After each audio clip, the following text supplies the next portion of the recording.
Onion ലക്ഷ്മിയോട് അത് പറഞ്ഞ് സമർത്ഥിക്കുവാൻ ശ്രമിച്ചു, പക്ഷേ കൂട്ടാക്കിയില്ല. ലക്ഷ്മി തുടർന്ന് വലിയ രീതിയിലാണ് അന്ന് ഇടപെടലുകൾ നടത്തിയതും വിമർശിച്ചതും.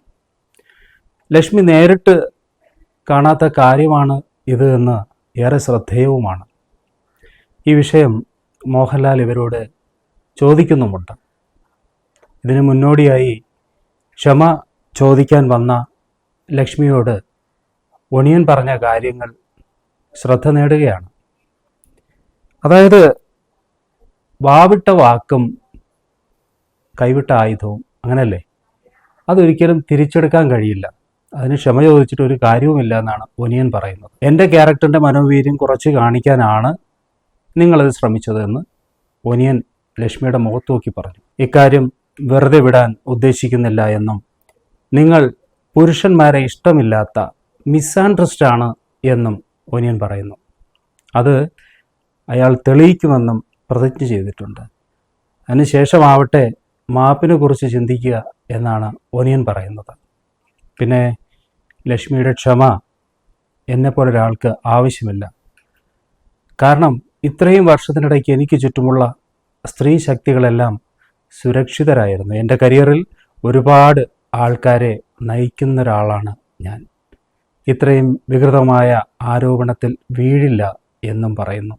അന്ന് നടന്ന സംഭവം ഒരു ടാസ്കിനിടയിൽ ആൾക്കൂട്ടം ഇങ്ങനെ സംസാരിച്ചുകൊണ്ട് നിന്നപ്പോൾ പിന്നിൽ നിന്ന ഒനിയൻ സ്റ്റേജിൻ്റെ നടുക്കേക്ക് വരാനായി ശ്രമിക്കുന്നു. കാല് എന്തിലോ ഉടക്കി. ഉടനെ വീഴാൻ ശ്രമിക്കുന്ന ഒനിയൻ മസ്താനിയുടെ ശരീരത്തിൽ പിടിക്കുന്നു, അല്ലെങ്കിൽ സ്പർശിക്കുന്നു.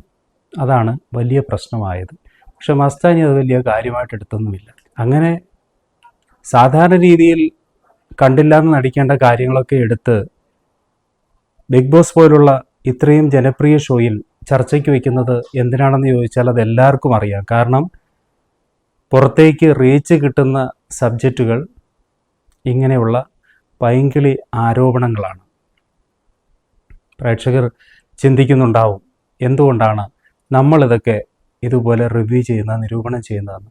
എത്രയോ ആൾക്കാർക്ക് വലിയ സമ്മാനങ്ങൾ നേടിക്കൊടുക്കുന്ന, ഒരുപക്ഷെ സിനിമയിലും സ്റ്റേജ് ഷോകളിലൊന്നും ശ്രദ്ധിക്കാതെ പോയ ധാരാളം ആൾക്കാരെ ബിഗ് ബോസ് ഷോയിലേക്ക് കൊണ്ടുവരുന്നുണ്ട്. അവർ ജനങ്ങളുടെ ശ്രദ്ധ പിടിച്ചു പറ്റുന്നുണ്ട്. അവർക്ക് ഫാൻസ് അസോസിയേഷൻസ് ഉണ്ടാകുന്നുണ്ട്. അതുപോലെ കരിയറിൽ അവർക്ക് വലിയ നേട്ടങ്ങളൊക്കെ ഉണ്ടാകുന്ന ഒരു ജനപ്രിയ ഷോയാണ് ബിഗ് ബോസ് ഷോ.